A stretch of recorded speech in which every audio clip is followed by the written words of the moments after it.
ਕੋਲੋਂ ਹਰ ਇੱਕ ਤਰੀਕੇ ਦੀ ਇੰਸ਼ੋਰੈਂਸ ਕਰਵਾ ਸਕਦੇ ਹੋ। ਇੰਸ਼ੋਰੈਂਸ ਬਾਰੇ ਪਤਾ ਕਰਨ ਲਈ ਕਾਲ ਕਰ ਸਕਦੇ ਹੋ 408-272-2500 ਦੇ ਉੱਤੇ।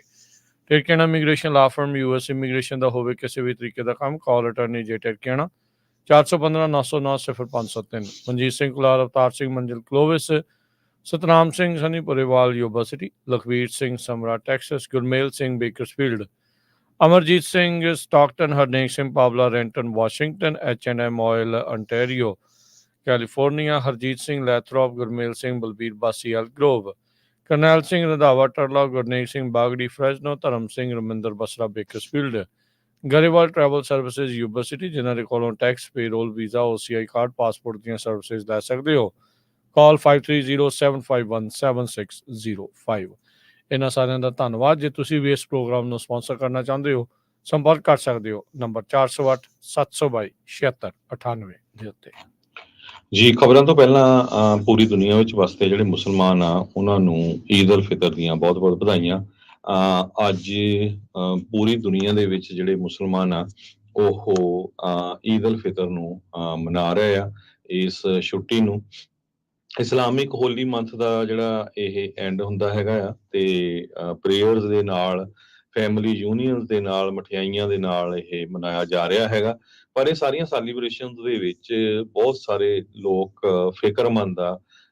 ਜੋ ਕੁਝ ਹਿਊਮਨਟੇਰੀਅਨ ਕ੍ਰਾਈਸਿਸ ਗਾਜ਼ਾ ਦੇ ਵਿੱਚ ਵਾਪਰ ਰਿਹਾ ਆ, ਬਹੁਤ ਬੁਰੀ ਕੰਡੀਸ਼ਨ ਆ। ਹੁਣ ਤੱਕ 33,000 ਦੇ ਕਰੀਬ ਲੋਕਾਂ ਦੀ ਮੌਤ ਹੋ ਚੁੱਕੀ ਆ ਬੰਬਾਰਡਮੈਂਟ ਦੇ ਨਾਲ, ਤੇ ਲੋਕਾਂ ਨੂੰ ਉੱਥੇ ਖਾਣ ਪੀਣ ਦੇ ਲਈ ਰੋਟੀ ਵੀ ਨਹੀਂ ਮਿਲ ਰਹੀ ਹੈਗੀ। ਤੇ ਪਿਛਲੇ ਦਿਨਾਂ 'ਚ ਦੇਖਿਆ ਹੀ ਸੀ ਆਪਾਂ ਕਿਸ ਤਰ੍ਹਾਂ ਵਰਲਡ ਕਿਚਨ ਵਾਲੇ ਜੋ ਫੂਡ ਸਪਲਾਈ ਕਰਦੇ ਸੀ, ਉਹਨਾਂ ਦੀਆਂ ਕਾਰਾਂ ਦੇ ਉੱਤੇ ਹੀ ਬੰਬ ਸਿੱਟ ਕੇ ਉਹਨਾਂ ਨੂੰ ਮਾਰ ਦਿੱਤਾ ਗਿਆ। ਇੱਕ ਪਾਸੇ ਵੈਸਟਰਨ ਕੰਟਰੀਜ਼ ਦਾ ਪੂਰਾ ਜ਼ੋਰ ਲੱਗਾ ਹੋਇਆ ਆ ਕਿ ਕਿਸੇ ਤਰ੍ਹਾਂ ਉੱਥੇ ਸ਼ਾਂਤੀ ਹੋਵੇ ਤੇ ਜੋ ਜੰਗ ਚੱਲ ਰਹੀ ਆ ਉਹ ਰੋਕੀ ਜਾਵੇ। ਪਰ ਇਜ਼ਰਾਈਲ ਨੇ ਕਿਹਾ ਵੀ ਉਹ ਸਿਟੀ ਆਫ ਰਾਫਾ ਦੇ ਵਿੱਚ ਐਂਟਰ ਹੋਣ ਜਾ ਰਹੇ ਆ। ਉਹ ਕਿਸੇ ਦੀ ਵੀ ਜਿਹੜੀ ਗੱਲ ਆ ਉਹ ਨਹੀਂ ਮੰਨ ਰਹੇ ਜੀ। 19 ਤਰੀਕ ਜਿਹੜੀ ਆ ਉਹ ਕਹਿੰਦੇ ਆ ਤੈਅ ਕਰ ਰਿਹਾ ਆ, ਤੈਅ ਕਰ ਰਹੇ ਆ ਵੀ ਭਾਈ ਇਸ ਪਾਸੇ ਵੱਲ ਨੂੰ ਜਿਹੜਾ ਉੱਥੇ ਉਹਨਾਂ ਨੇ ਜਾਣਾ ਆ। ਰਮਜ਼ਾਨ ਦੇ ਮਹੀਨੇ ਦੇ ਵਿੱਚ ਸੀਜ਼ ਫਾਇਰ ਕਰਨ ਦੀਆਂ ਬਹੁਤ ਸਾਰੀਆਂ ਕੋਸ਼ਿਸ਼ਾਂ ਕੀਤੀਆਂ ਗਈਆਂ, ਪਰ ਉਹ ਸਾਰੀਆਂ ਨਾਕਾਮ ਜਿਹੜੀਆਂ ਹੋ ਰਹੀਆਂ, ਕਿਉਂਕਿ ਜਿਹੜੀਆਂ ਧਿਰਾਂ ਦੇ ਵੱਲੋਂ ਕਿਸੇ ਇੱਕ ਦੋਨਾਂ ਨੂੰ ਜੋ ਮਨਜ਼ੂਰ ਗੱਲ ਸੀ ਉਸ ਉੱਤੇ ਮਨਜ਼ੂਰੀ ਜਾਂ ਜਿਹੜੀ ਚੀਜ਼ ਆ ਉਹ ਨਹੀਂ ਬਣ ਸਕੀ, ਸਹਿਮਤੀ ਨਹੀਂ ਬਣੀ ਹੈਗੀ। ਸੋ ਇਸ ਦੇ ਕਰਕੇ ਇਹ ਚੀਜ਼ ਜਿਹੜੀ ਉਹ ਚੱਲ ਰਹੀ ਆ। ਸੋ ਈਦ ਦੀਆਂ ਜਿਹੜੀਆਂ ਮੁਬਾਰਕਾਂ ਆ ਸਾਰਿਆਂ ਨੂੰ ਜਿਹੜੀਆਂ ਉਹ ਦਿੱਤੀਆਂ ਜਾ ਰਹੀਆਂ। ਵੱਖ-ਵੱਖ ਥਾਵਾਂ ਦੇ ਉੱਤੇ ਚੰਨ ਦੇ ਦਿਖਣ ਨੂੰ ਲੈ ਕੇ ਇਹ ਜਿਹੜੀ ਉਹ ਕੀਤੀ ਜਾਂਦੀ ਆ।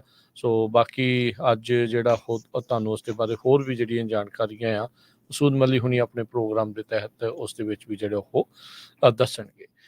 ਅਗਲੀਆਂ ਜਿਹੜੀਆਂ ਕੁਝ ਖਬਰਾਂ ਉਸ ਦੇ ਉੱਤੇ ਹੋਰ ਨਜ਼ਰ ਮਾਰਦੇ ਜਾਈਏ। ਸਾਬਕਾ ਟਰੰਪ ਹੁਣਾਂ ਦੇ ਜਿਹੜੇ ਐਗਜ਼ੈਕਟਿਵ ਐਲਨ ਵੀਜ਼ਲਬਰਗ, ਉਹਨਾਂ ਨੂੰ 5 ਮਹੀਨੇ ਦੀ ਸਜ਼ਾ ਜਿਹੜੀ ਉਹ ਸੁਣਾਈ ਗਈ ਆ। ਫਰਜ਼ੀ ਦੇ ਮੁਕਾਬਲੇ ਜਿਹੜੇ ਉਸ ਜੁਰਮ ਦੇ ਵਿੱਚ 5 ਮਹੀਨੇ ਦੀ ਜਿਹੜੀ ਸਜ਼ਾ ਆ ਵੀ ਝੂਠ ਤੁਸੀਂ ਬੋਲਿਆ ਆ। ਡੋਨਲਡ ਟਰੰਪ ਹੁਣਾਂ ਦੇ ਰੀਅਲ ਸਟੇਟ ਅੰਪਾਇਰ ਦੇ ਇਹ ਸਾਬਕਾ ਐਗਜ਼ੈਕਟਿਵ ਰਹੇ ਨੇ ਐਲਨ ਵੀਜ਼ਲਬਰਗ। ਉਹਨਾਂ ਨੂੰ ਜਿਹੜਾ ਅੱਜ ਬੁੱਧਵਾਰ 5 ਮਹੀਨੇ ਦੀ ਜਿਹੜੀ ਸਜ਼ਾ ਆ ਵੀ ਲਾਇੰਗ ਅੰਡਰ ਓਥ, ਸਹੁੰ ਚੁੱਕ ਕੇ ਜਿਹੜਾ ਝੂਠ ਬੋਲਣ ਦੇ ਮਾਮਲੇ ਦੇ ਵਿੱਚ। 76 ਸਾਲਾ ਵੀਜ਼ਲਬਰਗ ਆ, ਉਹਨਾਂ ਨੂੰ ਕੋਰਟ ਰੂਮ ਦੇ ਵਿੱਚ ਹੱਥਕੜੀਆਂ ਦੇ ਨਾਲ ਉੱਥੋਂ ਲਿਜਾਇਆ ਗਿਆ। ਸੈਂਟੈਂਸਿੰਗ ਮਹਿਜ 5 ਮਿੰਟ ਦਾ ਹੀ ਇਹ ਕਾਰਜ ਉੱਥੇ ਰਿਹਾ। ਜਦ ਅਦਾਲਤ ਨੇ ਜਿਹੜਾ ਉਹ ਪੁੱਛਿਆ ਵੀ ਕੀ ਤੁਸੀਂ ਆਪਣੇ ਇਸ ਦੇ ਬਾਬਤ ਕੁਝ ਕਹਿਣਾ ਚਾਹੁੰਦੇ ਆ, ਤਾਂ ਉਹਨਾਂ ਨੇ ਨਾ ਦੇ ਕੇ ਜਿਹੜਾ ਉੱਥੋਂ ਚਲੇ ਗਏ। ਇਹ ਦੂਜੀ ਵਾਰ ਹੋਇਆ ਆ ਵੀ ਜਿਹੜੇ ਐਲਨ ਵੀਜ਼ਲਬਰਗ ਆ ਉਹ ਸਲਾਖਾਂ ਦੇ ਪਿੱਛੇ ਹੋਣਗੇ। ਇਸ ਤੋਂ ਪਹਿਲਾਂ ਜਿਹੜੇ ਟਰੰਪ ਆਰਗੇਨਾਈਜੇਸ਼ਨ ਦੇ ਚੀਫ ਫਾਈਨੈਂਸ਼ੀਅਲ ਆਫਿਸਰ, ਇਹਨਾਂ ਨੂੰ 100 ਦਿਨ ਜਿਹੜੇ ਟੈਕਸ ਜਿਹੜੇ ਡੌਜ ਕਰਨ ਦੇ ਮਾਮਲੇ ਵਿੱਚ ਉਦੋਂ ਵੀ ਸਲਾਖਾਂ ਪਿੱਛੇ ਰਹਿਣਾ ਪਿਆ ਸੀ, ਜਿਨ੍ਹਾਂ ਵਿੱਚ ਮੈਨਹੈਟਨ ਦੇ ਅਪਾਰਟਮੈਂਟ ਰੈਂਟ ਫ੍ਰੀ ਤੇ ਲਗਜ਼ਰੀ ਕਾਰਸ ਨੂੰ ਲੈ ਕੇ ਮਾਮਲਾ ਇਹਨਾਂ ਦਾ ਬਣਿਆ ਸੀਗਾ। ਸੋ ਪਿਛਲੇ ਮਹੀਨੇ ਹੀ ਵੀਜ਼ਲਬਰਗ ਨੇ ਜਿਹੜੀ ਗਿਲਟੀ ਆ ਇਹਨਾਂ 2 ਮਾਮਲਿਆਂ ਦੇ ਵਿੱਚ 2 ਦੋਸ਼ਾਂ ਦੇ ਉੱਤੇ ਦੋਸ਼ ਆਪਣੇ ਮਨਜ਼ੂਰ ਕੀਤੇ ਸੀ, ਮੰਨੇ ਸੀਗੇ। ਜੀ, ਅਗਲੀ ਖਬਰ ਵੱਲ ਚਲੀਏ। ਜਿਸ ਟਾਈਮ ਆਪਾਂ ਖਬਰਾਂ ਕਰਦੇ ਹਾਂ, ਹੁਣੇ ਜੋ America the committee on homeland security ਆ, ਉਹਨਾਂ ਦੀ ਹੀਅਰਿੰਗ ਹੋ ਕੇ ਹਟੀ ਆ ਕੁਛ ਮਿੰਟ ਪਹਿਲਾਂ ਹੀ। ਕਿਉਂਕਿ ਈਸਟਰਨ ਟਾਈਮ ਦੇ ਮੁਤਾਬਕ 10 ਵਜੇ ਉੱਥੇ ਹੋਣੀ ਸੀਗੀ। ਸਾਡਾ ਸਮਾਂ ਜਿਹੜਾ 7 ਵਜੇ ਦੇ ਕਰੀਬ ਸੀ। ਸੋ ਉਸ ਕਮੇਟੀ ਦੀ ਜਿਹੜੀ ਮੀਟਿੰਗ ਆ ਉਹਦੇ ਵਿੱਚ 2 ਕਾਂਗਰਸਮੈਨ ਜਿਹੜੇ ਡੈਮੋਕ੍ਰੈਟਿਕ ਕਾਂਗਰਸਮੈਨ ਐਰਿਕ ਸਵੈਲਵਲ ਉਹ ਸਾਡੇ ਬੇ ਏਰੀਏ ਤੋਂ ਹੈਗੇ ਆ, ਤੇ ਰਿਪਬਲਿਕਨ ਕਾਂਗਰਸਮੈਨ ਟੋਨੀ ਐਸਪੋਸੀਟੋ ਇਹ ਨਿਊਯਾਰਕ ਤੋਂ ਹੈਗੇ ਆ। ਦੋਨੋਂ ਹੀ ਉਹ ਬੋਲੇ ਹੈਗੇ ਆ ਟ੍ਰਾਂਸਨੈਸ਼ਨਲ ਰਿਪਰੈਸ਼ਨ ਤੇ protection of Americans from foreign threats. ਇਹ ਜਿਹੜਾ ਨਵਾਂ ਬਿੱਲ ਆ ਰਿਹਾ ਉਸ ਦੇ ਸੰਬੰਧ ਦੇ ਵਿੱਚ ਇਹ ਹੀਅਰਿੰਗ ਸੀਗੀ। ਸੋ ਉਹਨਾਂ ਦੇ ਜਿਹੜੇ ਵਿਚਾਰ ਆ ਉਹ ਜ਼ਰੂਰ ਤੁਹਾਨੂੰ ਲੇਟਰ ਔਨ ਆਪਾਂ ਸੁਣਾਵਾਂਗੇ। ਸੋ ਇਸ ਸੰਬੰਧ ਦੇ ਵਿੱਚ ਡਾਕਟਰ ਪ੍ਰਿਤਪਾਲ ਸਿੰਘ ਹੁਣੀ ਵੀ ਉੱਥੇ ਪਹੁੰਚੇ ਹੋਏ ਆ ਵਾਸ਼ਿੰਗਟਨ ਡੀਸੀ ਦੇ ਵਿੱਚ ਇਸ ਹੀਅਰਿੰਗ ਦੇ ਵਿੱਚ। ਉਹਨਾਂ ਨੇ ਅਮਰੀਕਨ ਸਿੱਖ ਕਾਕਸ ਕਮੇਟੀ ਵੱਲੋਂ ਇੱਕ ਲੈਟਰ ਲਿਖਿਆ committee on homeland security US house of representative ਦੇ ਜੋ ਚੇਅਰਮੈਨ ਮਾਰਕ ਗ੍ਰੀਨ ਤੇ ਰੈਂਕਿੰਗ ਮੈਂਬਰ ਬੈਨੀ ਥਾਮਸਨ ਜੋ ਹੈਗੇ ਆ। ਉਹਦੇ ਵਿੱਚ ਉਹਨਾਂ ਨੇ ਕਿਹਾ ਵੀ ਇਹ ਬਹੁਤ ਜ਼ਰੂਰੀ ਆ ਜਲਦੀ ਤੋਂ ਜਲਦੀ ਉਸ ਬਿੱਲ ਨੂੰ ਪਾਸ ਕੀਤਾ ਜਾਵੇ ਜੋ ਟ੍ਰਾਂਸਨੈਸ਼ਨਲ ਰਿਪਰੈਸ਼ਨ ਨੂੰ ਲੈ ਕੇ ਹੈਗਾ ਤੇ ਅਮਰੀਕਨਸ ਨੂੰ ਫੋਰਨ ਜਿਹੜੀ ਥ੍ਰੈਟ ਆ ਉਸ ਤੋਂ ਪ੍ਰੋਟੈਕਟ ਕਰਨ ਦੇ ਲਈ। ਸੋ ਇਹਦੇ ਵਿੱਚ ਉਹਨਾਂ ਨੇ ਕਿਹਾ ਵੀ ਅਮਰੀਕਨ ਸਿੱਖ ਕਾਕਸ ਕਮੇਟੀ ਬਹੁਤ ਸਟਰੋਂਗਲੀ ਸਪੋਰਟ ਕਰਦੀ ਹੈਗੀ ਆ ਇਸ ਬਿੱਲ ਦੀ, ਕਿਉਂਕਿ ਜਿਸ ਹਿਸਾਬ ਦੇ ਨਾਲ ਗੁਰਪ੍ਰੀਤ ਸਿੰਘ ਪੰਨੂ ਹੁਣਾਂ ਨੂੰ ਅਮਰੀਕਨ ਸਿੱਖ ਸਿਟੀਜ਼ਨ ਨੂੰ ਮਾਰਨ ਦੀ ਕੋਸ਼ਿਸ਼ ਕੀਤੀ ਗਈ ਸੀ ਨਿਖਲ ਗੁਪਤਾ ਵੱਲੋਂ, ਤੇ ਹੁਣ ਉਸ ਤੋਂ ਪਹਿਲਾਂ ਹਰਦੀਪ ਸਿੰਘ ਨਿੱਜਰ ਹੁਣਾਂ ਦਾ ਜਿਹੜਾ ਕਤਲ ਕੀਤਾ ਗਿਆ ਜੂਨ 18 2023 ਚ, ਤੇ ਪ੍ਰਾਈਮ ਮਿਨਿਸਟਰ ਜਸਟਿਨ ਟਰੂਡੋ ਉਹਨਾਂ ਨੇ ਕੈਨੇਡਾ ਦੀ ਪਾਰਲੀਮੈਂਟ ਦੇ ਵਿੱਚ ਇਹ ਸਾਰਾ ਕੁਝ ਕਿਹਾ ਸੀ। ਤੇ ਨਵੀਂ ਹੁਣ ਇਹ ਖਬਰ ਆ ਰਹੀ ਆ ਵੀ ਐਨਡੀਪੀ ਦੇ ਜਿਹੜੇ ਲੀਡਰ ਆ ਕੈਨੇਡਾ ਦੇ ਜਗਮੀਤ ਸਿੰਘ ਉਹਨਾਂ ਨੂੰ ਵੀ ਜਿਹੜੀ ਵਾਰਨਿੰਗ ਦਿੱਤੀ ਗਈ ਸੀ ਕਿ ਉਹਨਾਂ ਦੀ ਜ਼ਿੰਦਗੀ ਨੂੰ ਖਤਰਾ ਹੈਗਾ। ਸੋ ਇਹ ਸਾਰੇ ਕਾਸੇ ਨੂੰ ਲੈ ਕੇ ਇਹ ਜੋ ਸਿੱਖ ਅਮਰੀਕਨਸ ਹੈਗੇ ਆ ਉਹ ਇਸ ਬਿੱਲ ਦੀ ਸਪੋਰਟ ਕਰਦੇ ਆ ਕਿ ਇਮੀਡੀਏਟਲੀ ਇਸ ਬਿੱਲ ਨੂੰ ਪਾਸ ਕੀਤਾ ਜਾਵੇ ਤਾਂ ਕਿ ਜਿਹੜੀਆਂ ਬਾਹਰ ਦੀਆਂ ਸਰਕਾਰਾਂ ਆ ਉਹ ਅਮਰੀਕਨ ਸਿਟੀਜ਼ਨ ਨੂੰ ਮਾਰਨ ਦੀ ਜੋ ਕੋਸ਼ਿਸ਼ ਕਰਦੀਆਂ ਉਹਨਾਂ ਨੂੰ ਕਟਹਿਰੇ ਦੇ ਵਿੱਚ ਖੜਾ ਕੀਤਾ ਜਾਵੇ ਤੇ ਉਹ ਕਿਸੇ ਤਰ੍ਹਾਂ ਦੇ ਜਿਹੜੇ ਪੋਲੀਟੀਕਲ ਇੰਟਰਫੀਰੈਂਸ ਕਰਦੀਆਂ ਉਸ ਤੋਂ ਵੀ ਰੋਕਿਆ ਜਾਵੇ। ਸੋ ਇਹ ਸਾਰੇ ਕਾਸੇ ਨੂੰ ਲੈ ਕੇ ਜੋ ਸਿੱਖ ਆ ਉਹ ਬਹੁਤ ਚਿੰਤਤ ਹੈਗੇ ਆ। ਕੱਲੇ ਸਿੱਖ ਨਹੀਂ, ਚਾਈਨਾ ਵੱਲੋਂ ਵੀ ਹੁੰਦੀ ਹੈਗੀ ਆ। ਆਪਣੇ ਗੁਆਂਢੀ ਮੁਲਕ ਕੈਨੇਡਾ ਦੇ ਵਿੱਚ ਬਹੁਤ ਜ਼ਿਆਦਾ ਇੰਟਰਫੀਰੈਂਸ ਹੋਈ ਹੈਗੀ ਆ। ਜੋ ਨਿਖਲ ਗੁਪਤਾ ਦੀ ਇੰਡਾਈਟਮੈਂਟ ਹੋਈ ਆ ਉਹਦੇ ਸੰਬੰਧ ਚ ਹਜੇ ਉਸ ਨੂੰ ਇੱਥੇ ਲੈ ਕੇ ਆਣਾ ਹੈਗਾ ਆ। ਉਹ ਇਸ ਟਾਈਮ ਹਜੇ ਉਹਦੀ ਜਿਹੜੀ ਐਕਸਟ੍ਰੈਡੀਸ਼ਨ ਨਹੀਂ ਹੋਈ ਹੈਗੀ।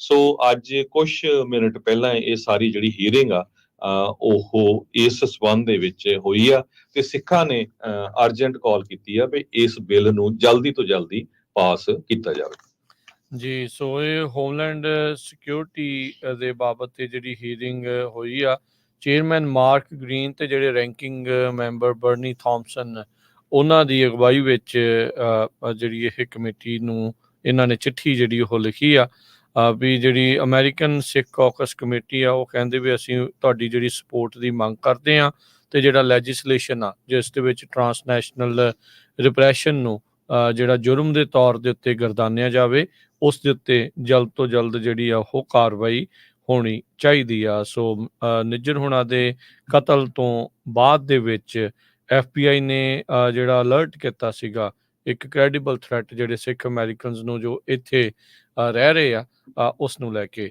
ਰੀਸੈਂਟਲੀ ਵਾਸ਼ਿੰਗਟਨ DC ਦੇ ਵਿੱਚ ਆਪਾਂ ਸਿੱਖ ਪਰੇਡ ਜਿਹੜੀ ਉੱਥੇ ਸੀਗੀ ਨੈਸ਼ਨਲ ਸਿੱਖ ਡੇ ਨੂੰ ਲੈ ਕੇ ਉਹ ਕਵਰ ਕੀਤੀ ਸੀ। ਸੋ ਕਾਫੀ ਜ਼ਿਆਦਾ ਲੋਕ ਉੱਥੇ ਹਜ਼ਾਰਾਂ ਦੀ ਸੰਖਿਆ ਦੇ ਵਿੱਚ ਪਹੁੰਚੇ ਹੋਏ ਸੀਗੇ ਤੇ ਉੱਥੇ ਉਹੀ ਜਿਹੜੀ ਗੱਲ ਆ ਇਹ ਸਾਰੀਆਂ ਜਿਹੜੀਆਂ ਚਰਚਾਵਾਂ ਉਹ ਹੁੰਦੀਆਂ ਰਹੀਆਂ।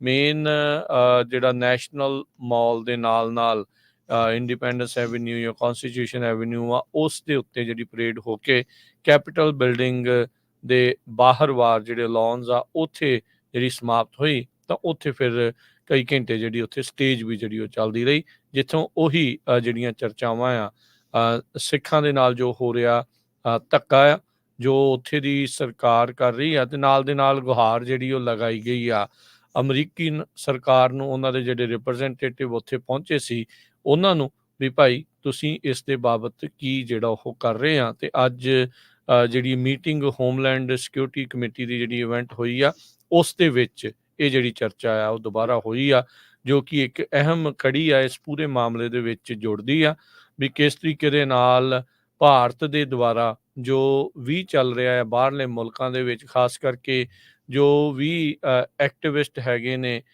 ਉਹਨਾਂ ਦੇ ਉੱਤੇ ਜਿੱਦਾਂ ਉਹਨਾਂ ਨੇ ਅੱਖ ਰੱਖੀ ਆ, ਜਾਂ ਉਹਨਾਂ ਨੂੰ ਕਤਲ ਕਰ ਰਹੇ ਆ, ਤੇ ਜਾਂ ਕਤਲ ਕਰਨ ਦੀਆਂ ਸਾਜ਼ਿਸ਼ਾਂ ਘੜ ਰਹੇ ਆ, ਮਰਡਰ ਪਲਾਟ ਬਣਾਏ ਜਾ ਰਹੇ ਆ, ਵੀ ਇਸ ਬਾਬਤ ਅਮਰੀਕਾ ਵਾਲੇ ਜਿਹੜਾ ਉਹ ਕੀ ਕਰਨਗੇ। ਸੋ ਉੱਥੇ ਇਹ ਵੀ ਜਿਹੜੀ ਚਰਚਾ ਨਾਲ ਹੀ ਹੋਈ ਵੀ ਚਾਹੇ ਇਹ ਹੁਣ ਦੀ ਪ੍ਰਸ਼ਾਸਨ ਆ ਤੇ ਚਾਹੇ ਕੋਈ ਅਗਲਾ ਹੋਰ ਪ੍ਰਸ਼ਾਸਨ ਜਿਹੜਾ ਆਉਂਦਾ ਆ, ਵੀ ਇਹਨਾਂ ਨੂੰ ਇਹ ਬਹੁਤ ਅਹਿਮੀਅਤ ਦੇ ਨਾਲ ਦੇਖਣਾ ਚਾਹੀਦਾ ਵੀ ਅਮਰੀਕਨ ਸਿਟੀਜ਼ਨ ਦੇ ਉੱਤੇ, ਅਮਰੀਕਨ ਧਰਤੀ ਦੇ ਉੱਤੇ ਆ ਕੇ ਉਹਨਾਂ ਨੂੰ ਕਤਲ ਕਰਨ ਦੀਆਂ ਸਾਜ਼ਿਸ਼ਾਂ, ਜਾਂ ਉਹਨਾਂ ਨੂੰ ਖਤਰਾ ਜਿਹੜਾ ਇੱਕ ਬਾਹਰਲੀ ਸਰਕਾਰ ਦੁਆਰਾ ਜੋ ਫੈਲਾਇਆ ਜਾ ਰਿਹਾ ਆ ਜਾਂ ਉਹ ਦਿੱਤਾ ਜਾ ਰਿਹਾ ਆ, ਵੀ ਉਹ ਅਸਹਿ ਹੋਣਾ ਚਾਹੀਦਾ, ਵੀ ਉਹ ਸਹਿਣਯੋਗ ਨਹੀਂ ਹੋਣਾ ਚਾਹੀਦਾ। ਇਸ ਦੇ ਉੱਤੇ ਕਾਰਵਾਈਆਂ ਜਿਹੜੀਆਂ ਉਹ ਟਾਈਮ ਦੇ ਨਾਲ ਹੀ ਕਰ ਦਿੱਤੀਆਂ ਜਾਣੀਆਂ ਚਾਹੀਦੀਆਂ। ਜੀ, ਅਗਲੀ ਖਬਰ ਵੱਲ ਚੱਲੀਏ ਤੇ ਜੀਓਪੀ ਪਲਾਨ ਕਰ ਰਿਹਾ ਹੈ ਵੀ ਅਸੀਂ ਸੈਨੇਟ ਦੇ ਵਿੱਚ ਕਿਸੇ ਵੀ ਬਿੱਲ ਨੂੰ ਪਾਸ ਨਹੀਂ ਕਰਨ ਦੇਵਾਂਗੇ ਜੇ ਡੈਮੋਕ੍ਰੇਟਸ ਸਾਡੀ ਜਿਹੜੀ ਆ ਹੋਮਲੈਂਡ ਸਿਕਿਉਰਿਟੀ ਦੇ ਸੈਕਟਰੀ ਮਿਓਰਕਸ ਨੂੰ ਇੰਪੀਚ ਕਰਨ ਦੇ ਵਿੱਚ ਸਪੋਰਟ ਨਹੀਂ ਕਰਦੇ ਹੈਗੇ। ਇੱਕ ਦਰਜਨ ਦੇ ਕਰੀਬ ਜੀਓਪੀ ਦੇ ਸੈਨੇਟਰਸ ਨੇ ਚੱਕ ਸ਼ੂਮਰ ਜੋ ਮੈਜੋਰਟੀ ਲੀਡਰ ਆ ਉਹਨਾਂ ਨੂੰ ਕਿਹਾ ਵੀ ਇਸ ਇਸ਼ੂ ਦੇ ਉੱਤੇ ਤੁਹਾਨੂੰ ਸਾਡੇ ਨਾਲ ਸਾਥ ਦੇਣਾ ਪਊਗਾ। ਇਮੀਗ੍ਰੇਸ਼ਨ ਨੂੰ ਲੈ ਕੇ ਇਸ ਟਾਈਮ ਬਹੁਤ ਵੱਡਾ ਮੁੱਦਾ ਜਿਹੜਾ ਅਮਰੀਕਾ ਦੀ ਸਰਕਾਰ ਦੇ ਲਈ ਬਣਿਆ ਹੋਇਆ ਆ। ਕੱਲਾ ਰਿਪਬਲਿਕਨਸ ਨਹੀਂ, ਡੈਮੋਕ੍ਰੇਟਸ ਦੇ ਬਹੁਤ ਸਾਰੇ ਜਿਹੜੇ ਟੌਪ ਨੌਚ ਲੀਡਰਸ ਹੈਗੇ ਆ, ਚਾਹੇ ਉਹ ਨਿਊਯਾਰਕ ਦੇ ਆ, ਜਿਹੜੀਆਂ ਇਹਨਾਂ ਦੀਆਂ ਸਟੇਟਸ ਜੋ ਹੈਗੀਆਂ, ਉਹਨਾਂ ਦੇ ਮੇਅਰਸ, ਗਵਰਨਰ ਵੀ ਹੁਣ ਇਸ ਇਸ਼ੂ ਤੋਂ ਕਾਫੀ ਔਖੇ ਆ ਵੀ 8 ਮਿਲੀਅਨ ਦੇ ਕਰੀਬ ਲੋਕ ਪਿਛਲੇ 3 ਸਾਲਾਂ ਦੇ ਵਿੱਚ ਆ ਚੁੱਕੇ ਆ ਤੇ ਉਹਨਾਂ ਦੇ ਸਾਰੇ ਸ਼ਹਿਰਾਂ ਦੇ ਵਿੱਚ ਉਹ ਰਹਿ ਰਹੇ ਹੈਗੇ ਆ। ਸੋ ਕਹਿੰਦੇ ਵੀ ਦਰਜਨ ਦੇ ਕਰੀਬ ਜੋ ਜੀਓਪੀ ਦੇ ਸੈਨੇਟਰਸ ਆ ਉਹਨਾਂ ਨੇ ਇਹ ਕਿਹਾ ਵੀ ਅਸੀਂ ਹਰ ਇੱਕ ਲੈਜਿਸਲੇਟਿਵ ਪ੍ਰੋਸੀਡਿੰਗ ਨੂੰ ਰੈਗੂਲਰ ਬਿਜ਼ਨਸ ਦੇ ਦੌਰਾਨ ਅਬਸਟਰਕਟ ਕਰਾਂਗੇ, ਸਟਾਪ ਕਰਾਂਗੇ ਜੇ ਮਿਨੀਮਮ ਪੁਆਇੰਟ ਜਿਹੜਾ ਹੈਗਾ ਆ ਮਿਲਕੋਸ ਨੂੰ ਇੰਪੀਚਮੈਂਟ ਦਾ, ਉਹਦੇ ਉੱਤੇ ਡੈਮੋਕ੍ਰੇਟਸ ਐਗਰੀ ਨਹੀਂ ਕਰਦੇ ਹੈਗੇ। ਸੈਨੇਟ ਕਹਿੰਦੇ ਭਈ ਜਨੈਨੀਮਸ ਕਨਸੈਂਟ ਦੇ ਉੱਤੇ ਚੱਲਦੀ ਹੈਗੀ ਆ। ਸੈਨੇਟ ਰਿਪਬਲਿਕਨ ਏਡ ਇੱਕ ਜੋ ਆ ਉਹਨਾਂ ਨੇ ਇੱਕ ਨਿਊਜ਼ ਆਊਟਲੈਟ ਨੂੰ ਇਹ ਦੱਸਿਆ ਹੈਗਾ।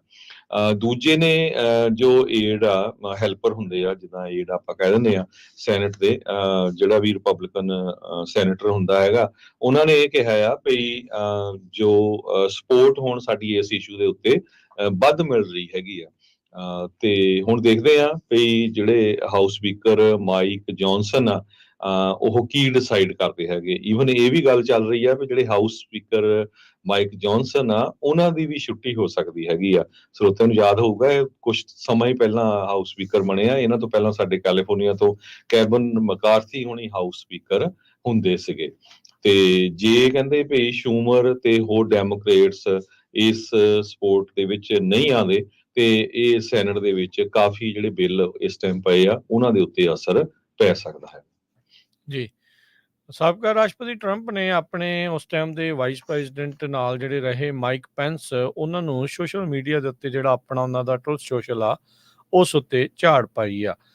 ਜਿਹੜੇ ਵਾਈਸ ਪ੍ਰੈਜ਼ੀਡੈਂਟ ਪੈਂਸ ਆ ਉਹਨਾਂ ਨੇ ਟਰੰਪ ਹੁਣਾਂ ਨੂੰ ਕਿਹਾ ਸੀਗਾ ਵੀ ਟਰੰਪ ਹੁਣਾਂ ਦਾ ਜਿਹੜਾ ਅਬੋਰਸ਼ਨ ਬੈਨ, ਜਿਹੜਾ ਫੈਡਰਲ ਲੈਵਲ ਦੇ ਉੱਤੇ ਅਬੋਰਸ਼ਨ ਬੈਨ ਨੂੰ ਇਹ ਚੰਗੀ ਤਰ੍ਹਾਂ ਸਪੋਰਟ ਨਹੀਂ ਕਰ ਰਹੇ, ਤੇ ਕਹਿੰਦੇ ਵੀ ਇਹ ਪ੍ਰੋ ਲਾਈਫ ਵੋਟਰਸ ਦੇ ਲਈ ਇੱਕ ਹਿਸਾਬ ਦੇ ਨਾਲ ਮੂੰਹ ਤੇ ਚਪੇੜ ਆ।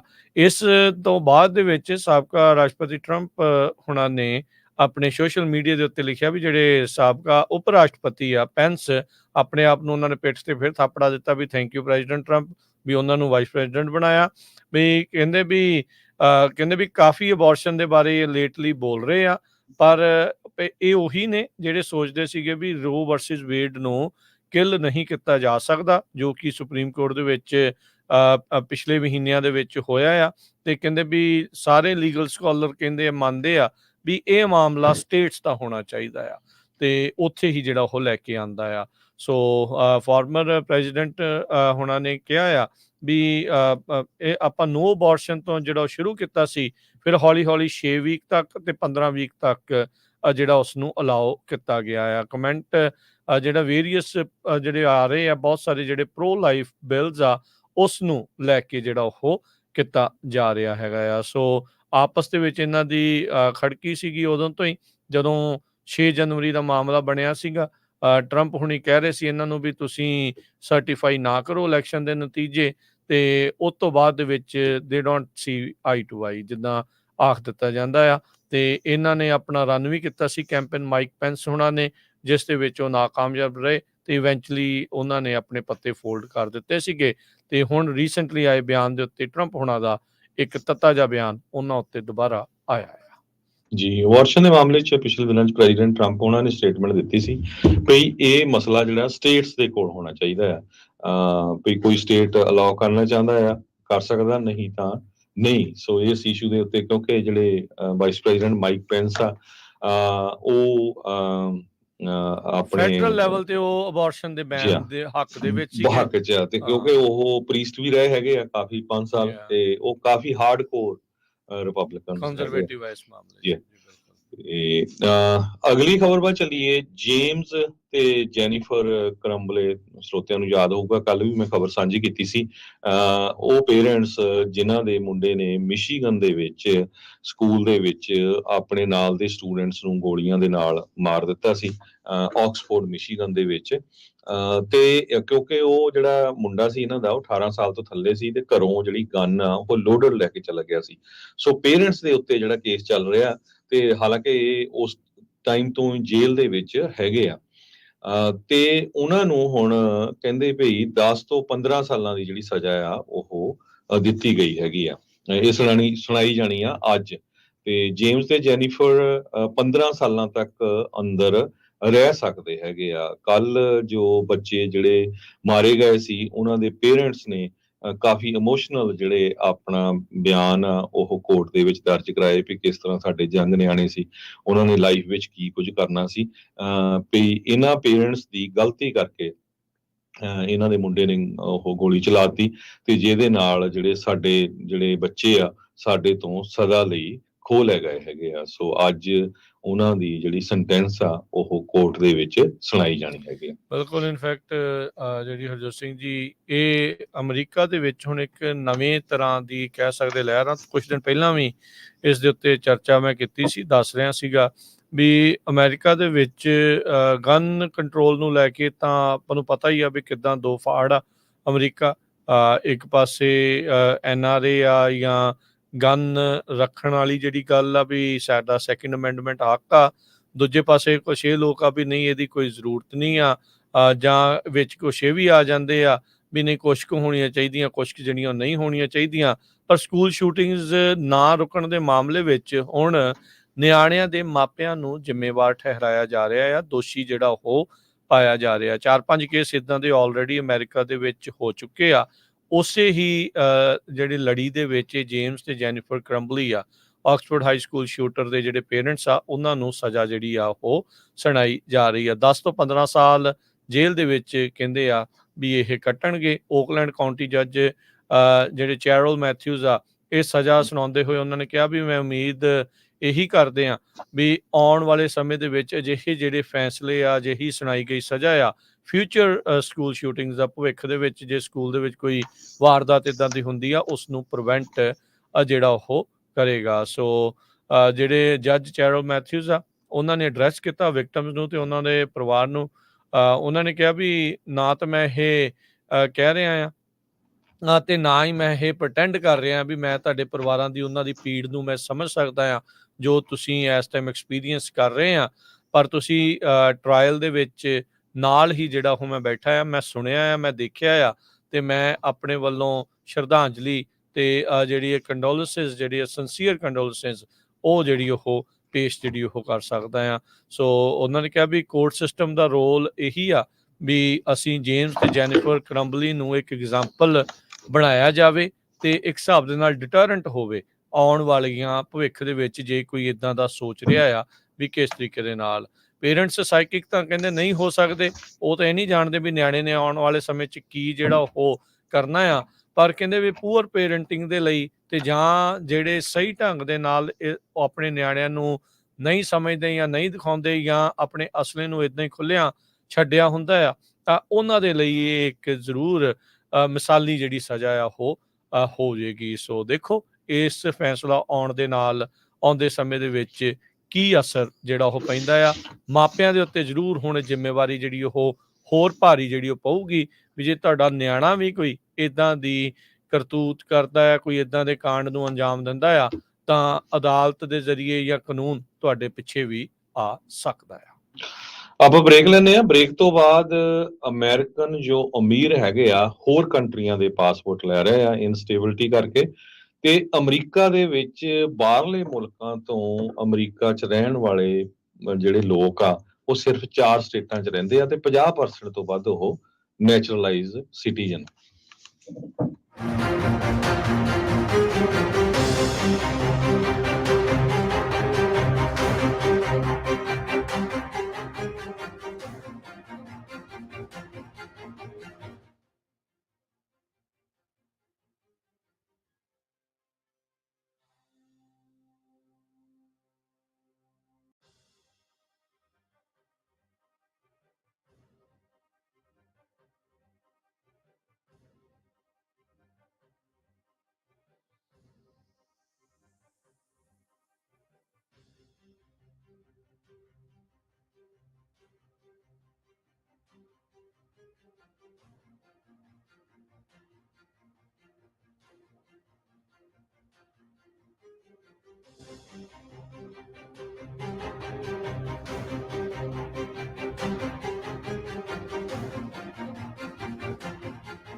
ਬ੍ਰੇਕ ਤੋਂ ਬਾਅਦ ਇੱਕ ਵਾਰੀ ਫਿਰ ਆਪ ਸਭ ਦਾ ਸਵਾਗਤ ਹੈ। ਸੋ ਤੇ ਪ੍ਰੋਗਰਾਮ ਚੱਲ ਰਿਹਾ ਜੀ ਇਸ time update America. Harjot Singh ji ਸਵਾਗਤ ਹੈ ਜੀ। ਸਤਿ ਸ਼੍ਰੀ ਅਕਾਲ, ਧੰਨਵਾਦ ਜੀ ਆਇਆਂ ਨੂੰ।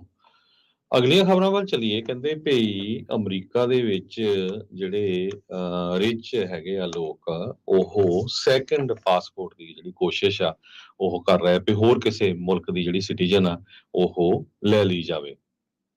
ਹਾਈ ਪ੍ਰੋਫਾਈਲ ਐਗਜ਼ਾਮਪਲਸ ਜਿਸ ਤਰ੍ਹਾਂ ਆਈਆਂ ਹੈਗੀਆਂ, ਜਿਨ੍ਹਾਂ ਦੇ ਵਿੱਚ ਬਿਲੀਅਨੇਅਰ ਇਨਵੈਸਟਰ ਜਿਹੜਾ ਟੈਕ ਦਾ ਹੈਗਾ ਆ ਪੀਟਰ ਥੀਲ, ਉਹਨਾਂ ਨੇ ਨਿਊਜ਼ੀਲੈਂਡ ਦੀ ਸੈਕੰਡ ਸਿਟੀਜ਼ਨਸ਼ਿਪ ਲੈ ਲਈ ਹੈਗੀ ਆ।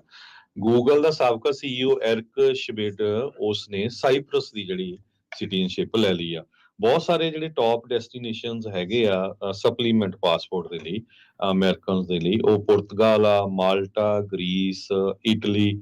ਇਹ ਹੈਲਨੇ ਤੇ ਪਾਰਟਨਰਸ ਇੱਕ ਆਰਗੇਨਾਈਜੇਸ਼ਨ ਆ, ਕੰਪਨੀ ਆ, ਉਹਨਾਂ ਨੇ ਇਹ ਦੱਸਿਆ ਹੈਗਾ। ਕਾਰਨ ਉਹਨਾਂ ਨੇ ਇਹ ਦੱਸਿਆ ਹੈ ਵੀ ਫਾਈਨੈਂਸ਼ੀਅਲ ਰਿਸਕ ਨੂੰ ਲੈ ਕੇ, ਇਨਸਟੇਬਿਲਿਟੀ ਨੂੰ ਲੈ ਕੇ ਜੋ ਪਾਸਪੋਰਟ ਪੋਰਟਫੋਲੀਓਜ਼ ਹੁਣ ਵਧਾ ਰਹੇ। ਕਈ ਤਾਂ ਕਹਿੰਦੇ ਸੈਕੰਡ, ਈਵਨ ਥਰਡ ਤੇ ਫੋਰਥ ਸਿਟੀਜ਼ਨਸ਼ਿਪ ਵੀ ਜਿਹੜੇ ਆ ਉਹ ਲੈ ਰਹੇ ਹੈਗੇ ਆ ਵੀ ਇਨ ਕੇਸ ਸਾਨੂੰ ਇੱਥੋਂ ਹੋਰ ਕਿਸੇ ਮੁਲਕ ਦੇ ਵਿੱਚ ਜਾਣਾ ਹੋਇਆ ਤੇ ਅਸੀਂ ਉੱਥੇ ਜਾ ਕੇ ਰਹਿ ਸਕਦੇ ਹੈਗੇ ਆ। ਸੋ ਨਿਊਜ਼ੀਲੈਂਡ ਦੇ ਵਿੱਚ ਸਾਬਕਾ ਗੂਗਲ ਦੇ CEO ਐਰਿਕ ਸ਼ਮਿਡ, ਉਹਨਾਂ ਨੇ ਉੱਥੇ ਜਿਹੜੇ ਮੂਵ ਹੋ ਗਏ, ਉਹਨਾਂ ਨੇ ਪਾਸਪੋਰਟ ਲੈ ਲਿਆ ਵੀ ਉੱਥੇ ਵੀ ਰਹਿ ਸਕਦੇ ਹੈਗੇ ਆ। ਬਹੁਤ ਸਾਰੇ ਜਿਹੜੇ ਯੂਰਪ ਦੇ ਮੁਲਕ ਆ, ਉੱਥੇ ਤੁਸੀਂ ਇਨਵੈਸਟ ਕਰਕੇ ਜਿਹੜੀ ਸਿਟੀਜ਼ਨਸ਼ਿਪ ਲੈ ਸਕਦੇ ਹੈਗੇ ਆ। ਜਿੱਦਾਂ ਕਹਿੰਦੇ ਮਾਲਟਾ ਆ, ਉਹਨਾਂ ਦੇ ਗੋਲਡਨ ਵੀਜ਼ਾ ਕਰਕੇ ਆ 3 ਲੱਖ ਯੂਰੋਜ਼ ਬਣਦਾ ਹੈਗਾ ਜੇ ਰੀਅਲ ਸਟੇਟ 'ਚ ਇਨਵੈਸਟ ਕਰਦੇ ਆ, ਤੇ ਬਹੁਤ ਅਮਰੀਕਨਸ ਦੇ ਲਈ ਉਹ ਪੋਪੂਲਰ ਹੈਗਾ ਆ। ਤੇ ਉਹਦੇ ਨਾਲ ਪੂਰੇ ਯੂਰਪ ਦੇ ਵਿੱਚ ਤੁਸੀਂ ਸਿਟੀਜ਼ਨ ਬਣ ਜਾਂਦੇ ਆ ਜੇ ਇੱਕ ਮੁਲਕ ਦੇ ਬਣਦੇ ਆ, ਤੇ ਜਿੱਥੇ ਮਰਜ਼ੀ ਤੁਸੀਂ ਰਹਿ ਸਕਦੇ ਆ, ਜਿੱਥੇ ਮਰਜ਼ੀ ਤੁਹਾਡੇ ਜਿਹੜੇ ਨਿਆਣੇ ਆ ਯੂਰਪ ਦੇ ਸਾਰੇ ਮੁਲਕਾਂ ਦੇ ਵਿੱਚ ਉੱਥੇ ਪੜ ਸਕਦੇ ਹੈਗੇ ਜੀ। ਅਗਲੀ ਜਿਹੜੀ ਗੱਲ ਕਰਦੇ ਜਾਈਏ, CDC ਨੇ ਹੈਲਥ ਅਲਰਟ ਇਸ਼ੂ ਕੀਤਾ ਆ। ਇੱਕ ਹੋਰ ਇਨਸਾਨ ਬਰਡ ਫਲੂ ਦੇ ਲਈ ਪੋਜ਼ਿਟਿਵ ਪਾਇਆ ਗਿਆ ਆ। US ਦੇ ਵਿੱਚ ਹੁਣ ਦੂਸਰਾ ਕੇਸ ਸਾਹਮਣੇ ਆਇਆ ਆ। ਪਿਛਲੇ ਵੀਕ ਦੇ ਵਿੱਚ ਪਹਿਲਾ ਕੇਸ ਟੈਕਸਸ ਦੇ ਵਿੱਚ ਸਾਹਮਣੇ ਆਇਆ ਸੀ, ਜਿੱਥੇ ਇੱਕ ਫਾਰਮ ਵਰਕਰ ਜੋ ਕਿ ਕਮਰਸ਼ੀਅਲ ਡੇਅਰੀ ਫਾਰਮ 'ਚ ਉੱਥੇ ਕੰਮ ਕਰਦਾ ਸੀ, ਉਹ ਪੋਜ਼ਿਟਿਵ ਪਾਇਆ ਗਿਆ ਸੀ। ਤੇ ਹੁਣ ਜਿਹੜਾ ਦੂਸਰਾ ਬੰਦਾ ਆ US ਦੇ ਵਿੱਚ, ਉਹ ਵੀ ਪੋਜ਼ਿਟਿਵ ਪਾਇਆ ਗਿਆ ਆ। ਯੂਜਲੀ ਜਿਹੜਾ ਏਵੀਅਨ ਫਲੂ ਆ H5N1 ਵਾਇਰਸ, ਜਿਸ ਨੂੰ ਬਰਡ ਫਲੂ ਕਾਮਨਲੀ ਜਿਹੜਾ ਉਹ ਜਾਣਿਆ ਜਾਂਦਾ ਆ, ਲੋਕਾਂ ਦੇ ਵਿੱਚ ਇਹਦੇ ਪਹੁੰਚਣ ਦੇ ਅਸਾਰ ਘੱਟ ਹੁੰਦੇ ਆ। ਜਿਹੜੇ ਲੋਕ ਉਹਨਾਂ ਇਨਫੈਕਟਡ ਬਰਡਸ ਦੇ ਇਰਦ ਗਿਰਦ ਕੰਮ ਕਰਦੇ ਜਾਂ ਕੈਟਲ ਦੇ ਜਾਨਵਰਾਂ ਦੇ, ਉਹਨਾਂ ਦਾ ਏਰੀਆ ਰਿਸਕ ਜਿਹੜਾ ਇਨਫੈਕਸ਼ਨ ਦਾ ਉਹ ਹਾਈ ਹੁੰਦਾ ਆ। ਤੇ ਹੁਣ ਜਿਹੜੇ ਇਨਸਾਨਾਂ ਤੱਕ ਇਹ ਮਿਊਟੇਟ ਕਰਕੇ ਜਿਹੜਾ ਉਹ ਪਹੁੰਚਿਆ ਆ, ਇਸ ਦੇ ਲਈ ਹੁਣ ਕੁਆਰੰਟੀਨ ਉਹਨਾਂ ਨੂੰ ਕੀਤਾ ਜਾ ਰਿਹਾ ਹੈਗਾ ਆ। ਸੋ ਜਿਹੜੇ ਕਹਿੰਦੇ ਵੀ ਪੇਸ਼ੈਂਟ ਆ, ਉਹਨੇ ਰਿਪੋਰਟ ਨਹੀਂ ਕੀਤੇ ਵੀ ਕਿਸੇ ਹੋਰ ਸਿੰਪਟਮ ਨੂੰ, ਜਾਂ ਉਹਨੂੰ ਹਸਪੀਟਲਾਈਜੇਸ਼ਨ ਦੀ ਰਿਕੁਆਇਰਮੈਂਟ ਨਹੀਂ ਹੋਈ, ਪਰ ਕਹਿੰਦੇ ਵੀ ਉਸ ਨੂੰ ਆਈਸੋਲੇਟ ਕੁਆਰੰਟੀਨ ਕਰਕੇ, ਇਕੱਲਿਆਂ ਕਰਕੇ ਟ੍ਰੀਟ ਜਿਹੜਾ ਉਹ ਕੀਤਾ ਜਾ ਰਿਹਾ ਹੈਗਾ ਆ। 2022 ਦੇ ਵਿੱਚ ਕੋਲੋਰਾਡੋ ਦੇ ਵਿੱਚ ਵੀ ਇੱਕ ਜਿਹੜਾ ਪੇਸ਼ੈਂਟ ਆ ਉਹ ਪੋਜ਼ਿਟਿਵ ਪਾਇਆ ਗਿਆ ਸੀ। ਉਹਦੀ ਵੀ ਇਨਫੈਕਸ਼ਨ ਜਿਹੜੀ ਪੋਲਟਰੀ ਨੂੰ ਹੈਂਡਲ ਕਰਦੇ ਹੋਏ ਹੀ ਉਸ ਨੂੰ ਹੋਈ ਸੀਗੀ। ਸੋ ਬਰਡ ਫਲੂ ਇਸ ਟਾਈਮ ਸਰਕੂਲੇਟ ਕਰ ਰਿਹਾ ਆ ਵਾਈਲਡ ਬਰਡਸ ਦੇ ਵਿੱਚ। ਉਹਦੇ ਨਾਲ ਕਹਿੰਦੇ ਵੀ ਜਿਹੜਾ ਪੋਲਟਰੀ ਜਾਂ ਬੈਕਯਾਰਡ ਫਲੌਕਸ ਆ ਜਿਨ੍ਹਾਂ ਦੇ, ਉਹਨਾਂ ਨੂੰ ਕਾਫੀ ਜ਼ਿਆਦਾ ਨੁਕਸਾਨ ਪਹੁੰਚ ਰਿਹਾ ਆ। ਟੈਕਸਸ, ਕੈਂਸਸ, ਮਿਸ਼ੀਗਨ ਤੇ ਨਿਊ ਮੈਕਸੀਕੋ, ਇਹਨਾਂ ਇਲਾਕਿਆਂ ਦੇ ਵਿੱਚ ਜਿਹੜੇ ਚਿਕਨ ਤੇ ਕੈਟਲ ਆ, ਉਹ ਇਸ ਦੇ ਕਰਕੇ ਪ੍ਰਭਾਵਿਤ ਹੋਏ ਆ। ਬੀਤੇ ਸਮੇਂ ਦੇ ਵਿੱਚ, ਕੁਝ ਦਿਨਾਂ ਦੇ ਵਿੱਚ ਬਹੁਤ ਸਾਰੇ ਮਿਲੀਅਨਸ ਆਫ ਜਿਹੜੇ ਚਿਕਨ ਆ ਉਹਨਾਂ ਨੂੰ ਜਿਹੜਾ ਆ ਉਹ ਮਲ ਕਰਨਾ ਪਿਆ ਸੀ, ਮਾਰਨਾ ਜਿਹੜਾ ਉਹ ਪਿਆ ਸੀ, ਤਾਂ ਜੋ ਇਹ ਹੋਰ ਥਾਵਾਂ ਦੇ ਉੱਤੇ ਨਾ ਫੈਲੇ। ਜੀ। ਅਗਲੀ ਖਬਰ ਵੱਲ ਚੱਲੀਏ। ਜਿਸ ਤਰ੍ਹਾਂ ਮੈਂ ਬ੍ਰੇਕ ਤੋਂ ਪਹਿਲਾਂ ਦੱਸਿਆ ਸੀ ਵੀ ਅਮਰੀਕਾ ਦੇ ਵਿੱਚ ਬਾਹਰਲੇ ਮੁਲਕਾਂ ਤੋਂ ਜਿਹੜੇ ਆਉਣ ਵਾਲੇ ਲੋਕ ਆ ਉਹ 4 ਮੇਨ ਸਟੇਟਾਂ ਦੇ ਵਿੱਚ ਰਹਿੰਦੇ ਆ। ਲਗਭਗ ਕਹਿੰਦੇ ਪਈ 50% ਤੋਂ ਜ਼ਿਆਦਾ ਜਿਹੜੇ ਫੋਰਨ ਬੋਰਨ ਪਾਪੂਲੇਸ਼ਨ ਆ ਯੂਐਸਏ 'ਚ ਰਹਿ ਰਹੀ ਉਹ ਕੈਲੀਫੋਰਨੀਆ, ਟੈਕਸਸ, ਫਲੋਰੀਡਾ ਤੇ ਨਿਊਯਾਰਕ ਦੇ ਵਿੱਚ ਰਹਿੰਦੇ ਹੈਗੇ ਆ। 4 ਸਟੇਟਾਂ ਇਹ ਮੇਨ ਆ। 2022 ਦੇ ਵਿੱਚ ਫੋਰਨ ਬੋਰਨ ਪਾਪੂਲੇਸ਼ਨ ਦਾ ਐਸਟੀਮੇਟ 46.2 ਮਿਲੀਅਨ ਲੋਕ ਸੀ, ਜੋ ਕਿ ਪੂਰੇ ਯੂਐਸਏ ਦੀ ਪਾਪੂਲੇਸ਼ਨ ਦਾ 14% ਬਣਦਾ ਹੈਗਾ ਆ। ਕਈ ਸਟੇਟਾਂ ਦੇ ਵਿੱਚ ਡਬਲ ਡਿਜਿਟ ਪਰਸੈਂਟੇਜ ਇਨਕਰੀਜ਼ ਹੋਈ ਆ ਪਿਛਲੇ ਸਾਲਾਂ ਦੇ ਦੌਰਾਨ। ਇਹ bureau of American community survey ਦੇ ਮੁਤਾਬਕ ਕੈਲੀਫੋਰਨੀਆ, ਨਿਊ ਜਰਸੀ, ਨਿਊਯਾਰਕ ਤੇ ਫਲੋਰੀਡਾ ਦੇ ਵਿੱਚ 20% ਤੋਂ ਵੱਧ ਸਟੇਟ ਦੀ ਪਾਪੂਲੇਸ਼ਨ ਜਿਹੜੀ ਆ ਉਹ ਫੋਰਨ ਬੋਰਨ ਲੋਕਾਂ ਦੀ ਆ। ਵੈਸਟ ਵਰਜੀਨੀਆ 'ਚ 1.8% ਆ ਸਿਰਫ। ਤੇ ਜਿਹੜੇ ਫੋਰਨ ਬੋਰਨ ਰੈਜ਼ੀਡੈਂਟਸ ਆ ਯੂਐਸਏ ਦੇ ਵਿੱਚ ਉਹਨਾਂ ਚੋਂ ਅੱਧੇ ਜਾਣੇ ਜਿਹੜੇ ਹੈਗੇ ਆ ਉਹ ਲੈਟਨ ਅਮਰੀਕਾ ਤੋਂ ਹੈਗੇ ਆ। ਪਿਛਲੇ ਸਾਲਾਂ ਦੇ ਵਿੱਚ ਇਹ ਸ਼ਿਫਟ ਵੀ ਹੋਇਆ। ਮਕਸੀਕੋ ਤੋਂ ਘਟੇ ਹੈਗੇ, ਕਹਿੰਦੇ 1 ਮਿਲੀਅਨ ਦੇ ਕਰੀਬ ਜੋ ਲੋਕ ਪਹਿਲਾਂ ਮਕਸੀਕੋ ਤੋਂ ਬਹੁਤ ਅਮਰੀਕਾ ਦੇ ਵਿੱਚ ਆਉਂਦੇ ਸੀਗੇ। ਸਾਊਥ ਅਮਰੀਕਾ ਤੇ ਸੈਂਟਰਲ ਅਮਰੀਕਾ ਤੋਂ 2.1 ਮਿਲੀਅਨ ਲੋਕ ਵਧੇ ਹੈਗੇ ਆ। ਫੋਰਨ ਪਾਪੂਲੇਸ਼ਨ ਜਿਹੜੀ ਏਸ਼ੀਆ ਤੋਂ ਆ, ਜਿਨ੍ਹਾਂ 'ਚ ਆਪਾਂ ਵੀ ਆਨੇ ਹੈਗੇ ਆ, ਉਹਨਾਂ ਦਾ ਕਾਫੀ ਵਾਧਾ ਹੋਇਆ ਹੈਗਾ ਆ ਪਿਛਲੇ ਸਮੇਂ ਦੇ ਦੌਰਾਨ। ਇਸੇ ਤਰ੍ਹਾਂ ਅਫਰੀਕਨ ਬੋਰਨ ਜਿਹੜੇ ਲੋਕ ਆ ਉਹਨਾਂ ਦਾ ਵੀ 4 ਤੋਂ ਲੈ ਕੇ 6% ਤੱਕ ਵਾਧਾ ਹੋਇਆ ਹੈਗਾ। ਇਮੀਗ੍ਰੇਸ਼ਨ ਟੌਪ ਇਸ਼ੂ ਬਣਿਆ ਹੋਇਆ 2024 ਦੀ ਪ੍ਰੈਜ਼ੀਡੈਂਸ਼ੀਅਲ ਇਲੈਕਸ਼ਨ ਦੇ ਵਿੱਚ, ਤੇ ਬਾਈਡਨ ਐਡਮਿਨਿਸਟ੍ਰੇਸ਼ਨ ਸਟਰਗਲ ਕਰ ਰਿਹਾ ਕਿਸ ਤਰ੍ਹਾਂ ਜਿਹੜਾ ਇੰਨਾ ਵੱਡਾ ਨੰਬਰ ਆ ਲੋਕਾਂ ਦਾ ਜੋ ਐਂਟਰ ਹੋ ਰਿਹਾ ਆ ਸਦਰਨ ਬਾਰਡਰ ਤੋਂ, ਉਸ ਨੂੰ ਰੋਕਿਆ ਜਾਵੇ। ਤੇ ਇਮੀਗ੍ਰੇਸ਼ਨ ਇਲੈਕਸ਼ਨਸ ਨੂੰ ਆਉਣ ਵਾਲੇ ਸਮੇਂ ਦੇ ਵਿੱਚ ਇਹ ਕਾਫੀ ਸ਼ੇਪ ਕਰੂਗਾ। ਕਾਂਗਰਸ ਦੇ ਵਿੱਚ ਕੌਣ ਕੰਟਰੋਲ ਤੇ ਹੋਊਗਾ, ਡੈਮੋਕ੍ਰੇਟਸ ਹੋਣਗੇ ਜਾਂ ਰਿਪਬਲਿਕਨ ਹੋਣਗੇ, ਕਿਉਂਕਿ ਜਿਹੜੀ ਇਮੀਗ੍ਰੇਸ਼ਨ ਪਾਪੂਲੇਸ਼ਨ ਆ ਇਸ ਆਰਟੀਕਲ ਦੇ ਮੁਤਾਬਕ, ਏਬੀਸੀ ਦੇ ਮੁਤਾਬਕ ਜੋ ਯੂਐਸਏ 'ਚ ਆਉਂਦੀ ਆ, ਉਹ ਕਾਫੀ ਉਹਨਾਂ ਦੀ ਅਵੇਅਰਨੈਸ ਬਹੁਤ ਜ਼ਿਆਦਾ ਹੁੰਦੀ ਆ ਪੋਲੀਟੀਕਲੀ। ਜੋ ਇੱਥੇ ਦੇ ਬੋਰਨ ਲੋਕ ਆ ਜਾਂ ਨਿਆਣੇ ਆ ਉਹ ਪੋਲੀਟੀਕਲੀ ਇੰਨਾ ਜ਼ਿਆਦਾ ਇਨਵੋਲਵ ਨਹੀਂ ਹੁੰਦੇ। ਇਨਵੋਲਵ ਤਾਂ ਕੀ ਹੋਣਾ, ਕਈ ਵੋਟਾਂ ਹੀ ਨਹੀਂ ਜਿਹੜੇ ਆ ਉਹ ਪਾਉਣ ਜਾਂਦੇ ਹੈਗੇ। ਤੇ ਪਿਛਲੇ ਸਮੇਂ ਦੇ ਦੌਰਾਨ ਜਿਹੜੀ ਫੋਰਨ ਬੋਰਨ ਪਾਪੂਲੇਸ਼ਨ ਆ ਉਹ ਹੁਣ ਓਲਡ ਵੀ ਹੁੰਦੀ ਜਾ ਰਹੀ ਆ, ਬੁੱਢੇ ਵੀ ਹੁੰਦੀ ਜਾ ਰਹੀ ਆ। ਪਿਛਲੇ ਕਾਫੀ ਲੰਮੇ ਸਮੇਂ ਤੋਂ ਕਾਫੀ ਵੱਡੀ ਗਿਣਤੀ ਦੇ ਵਿੱਚ ਜਿਹੜੇ ਲੋਕ ਆ ਉਹ ਯੂਐਸਏ ਦੇ ਵਿੱਚ ਮੂਵ ਹੋਏ ਹੈਗੇ ਆ। ਕਹਿੰਦੇ ਭਈ 2010 ਤੋਂ ਲੈ ਕੇ 2022 ਤੱਕ ਜਿਹੜੇ ਫੋਰਨ ਬੋਰਨ ਲੋਕ ਸੀ ਉਹਨਾਂ ਦੀ ਐਜੂਕੇਸ਼ਨ ਦੇ ਵਿੱਚ ਵੀ ਕਾਫੀ ਵਾਧਾ ਹੋਇਆ ਹੈ। ਮੋਸਟਲੀ ਉਹਨਾਂ ਚੋਂ ਗ੍ਰੈਜੂਏਟ ਆ ਜਾਂ ਇੱਥੇ ਆ ਕੇ ਉਹ ਗ੍ਰੈਜੂਏਸ਼ਨ ਕਰਦੇ ਹੈਗੇ ਆ। ਸੋ ਅੱਜ ਏਬੀਸੀ ਨੇ ਇਹ ਜਿਹੜੀ ਰਿਪੋਰਟ ਆ ਇਸ ਸੰਬੰਧ ਦੇ ਵਿੱਚ ਛਾਪੀ ਹੈਗੀ। ਜੀ ਬਿਲਕੁਲ। ਇੱਕ ਹੋਰ ਬ੍ਰੇਕ ਦਾ ਵਕਤ ਹੋ ਗਿਆ, ਛੋਟੀ ਜਿਹੀ ਬ੍ਰੇਕ ਲਵਾਂਗੇ ਤੇ ਫਿਰ ਇਕਨੋਮੀ ਦੇ ਨਾਲ ਸੰਬੰਧਿਤ ਕੀ ਕੁਛ ਚੱਲ ਰਿਹਾ ਆ ਉਹਦੇ ਬਾਰੇ ਕੁਛ ਜਿਹੜੀਆਂ ਖਬਰਾਂ ਲੈ ਕੇ ਹਾਜ਼ਰ ਹੁੰਦੇ ਆ। ਜੁੜੇ ਰਹਿਣਾ ਤੇ ਪੰਜਾਬੀ ਰੇਡੀਓ ਯੂਐਸਏ ਦੇ ਨਾਲ।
ਬ੍ਰੇਕ ਤੋਂ ਬਾਅਦ ਇੱਕ ਵਾਰੀ ਫਿਰ ਸਵਾਗਤ ਹੈ ਪ੍ਰੋਗਰਾਮ ਅਪਡੇਟ ਅਮਰੀਕਾ 'ਚ। ਹਰਜੋਤ ਸਿੰਘ ਜੀ ਸਵਾਗਤ ਹੈ, ਸਤਿ ਸ਼੍ਰੀ ਅਕਾਲ ਜੀ।